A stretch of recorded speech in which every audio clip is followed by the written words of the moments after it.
سوال یہ ہے کہ کیا کسی ملک کو اجازت ہے یا حق ہے کہ وہ ایک دوسرے ملک پر حملہ کرے قبل اس کے کہ اس ملک کی طرف سے خطرے کا کوئی جو ہے پہلو بالکل واضح ہو جائے اور وہ صرف ایک قیاس کی بنا پر ان پر حملہ کریں؟ اچھا، اجازت نہیں ہے. جاسوسی کے ذریعے یہ پتہ چل جائے کہ اس کی نیت خراب ہے. سرحدوں پر گھوڑے باندھنے کا جو قرآن کریم کا حکم ہے وہ اسی لیے ہے. You lovely child, eh? You're a lovely child. Oh, no, I'm sorry. I'm sorry.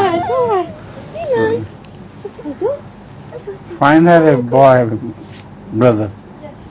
Huh? As soon as possible. Otherwise she will feel lonely.